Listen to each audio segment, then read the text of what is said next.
I think he called it the Antichrist or something like that, where he writes against Christianity.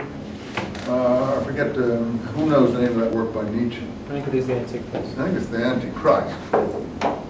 Well, you know, he's a total idiot. You know, he's very enlightened in what he's trying to maybe teach or something. Of course, many people blame fascism on Nietzsche, but he was not that kind of person, actually. He was not anti-Semitic or anything like that. But he makes a tremendous error. He considers Christianity a Jewish faith, you know, something coming out of Judaism, so he blames Judaism for it, when it's actually Hellenistic, and he should be blaming Hellenization for it. You know, it isn't coming out of Judaism. It's not the form that we know. You see, so his historical sense is totally warped, and that, you know, leads him to, again, that's why he writes another book. If you know Nietzsche, he's famous for what book? What's his most famous book? Yeah, Zarathustra. Why is he interested in Zarathustra, who is the Persian prophet Zoroaster in German? Because the language professors in the mid to late 19th centuries are going into what are Semitic languages and what are Indo-European languages. And they figured out that the Indo-European family of languages goes across from Germany into Iran, into India, and so on. And these are called Indo-European languages for that reason. And for him, he wants an Indo-European prophet. He doesn't want a Semitic prophet, because he blames Christianity on the Semites. So he wants for the Germans a new prophet. So he chooses a fictional work, again, don't let the poets into the Republic. A poetic fictional work, Thus Spake Zarathustra, to tell us what Zarathustra should or would or might have said. And of course it's Nietzsche posing as Zarathustra, the new Aryan. And Aryan, you know, modern Iran comes from the word Aryan. You're familiar with that, I take it. That's what Iran, because they see themselves as Aryan, and the swastika is taken from Persian Hindu iconography. That's where Hitler got it from.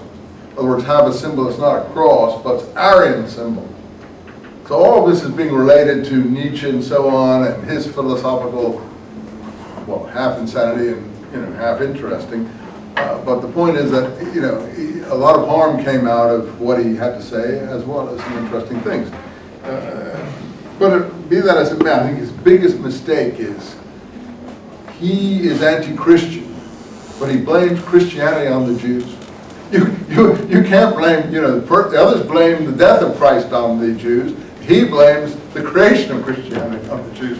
Well, you know, it's you know, you can't win whichever way you go in a world with that kind of mindset. Pardon me for emphasizing Jewishness and Jews. This is what this class is about, and I apologize if we're overdoing it. Okay, what can we do? You forgive me. I mean, this is what we're doing. You guys who want something more, you know, cosmopolitan, you got to go to a more cosmopolitan subject. Okay. So now, let's, well, you can read the rest of this. If it's permissible to draw conclusions from the majority of a nation about its essential qualities, no one can deny the Jews possess excellent intelligence, blah, blah, blah, blah, blah. And here, I think he mentions Mendelssohn, you see. Most of us, of those occupying themselves with these interests, have made good progress. And even if they're not known to the public, like a Moses Mendelssohn and so on and so on. He compliments them for certain things. In conscience of these fine traits of the Jewish character is the exaggerated love of the nation for every kind of prophet, blah, blah, blah, blah, blah. Well, anyway. Finally, his description here of how the Jews got in this situation, I think, is good. Page 9 at the bottom. There's no record that the Jews did all these things as long as they lived in their own state and as long as their own occupation was agriculture. Nor during the period when they dispersed over the whole Roman Empire, enjoyed all human and civil rights. Well, he's overdoing it here. He's got some weaknesses in this essay. The Jews have been forced for many centuries now to live on commerce exclusively. That's the problem. It's surprising that the spirit of this occupation became entirely their spirit. Is it surprising? And by long heredity has gained strength, and now determines much more the faulty formation of that character. He thinks there's a faulty character too, so he's got his own anti-Semitic mindset, even though he's very enlightened. Love of profit must be much more vivid in the Jews because it's the sole means of survival for them. And that's what we've been talking about. Usury, unfair profits, must be considered more permissible by them because all branches of their trade were heavily taxed, so the regular profit would not have sufficed to pay all their fees. So there, logically, the soul of the young Jew must be entirely conditioned to desire profit and commerce. So he's explaining the situation. And this is how they have developed this one-sided influence or character that people blame them for and so on. So he goes on like that. So they need equal rights. Second, bottom of page 10. Since it is primarily a limitation of the Jews to commerce which has determined the influence of their moral and political character, a perfect freedom in the choice of livelihood would serve justice as well as represent a humanitarian policy. Third, the Jews should not be excluded from agriculture. Unless the purchase of land and property is restricted in a country to certain classes of the inhabitants, the Jews should not be excluded. They should have equal rights. He wants to make them like everyone else. Then he speaks about the Judengasse. What does Judengasse mean? Jew Street. That is in every town, apparently. Where they're restricted residence. If it's not a ghetto, it's a street. In many places, for instance, Frankfurt, where the Judengasse is locked up every night. He says it. This is 1780. The Judengasse is locked up every night. You people who come from a minority background, whether you're from some other part of the world that you feel you've been mistreated in this country here, just take a look at this.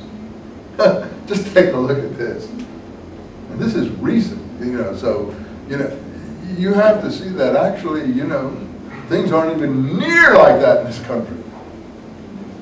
And we hear a lot of complaints from everyone about, what they've had to endure and so on. Granted, it's not pleasant, period.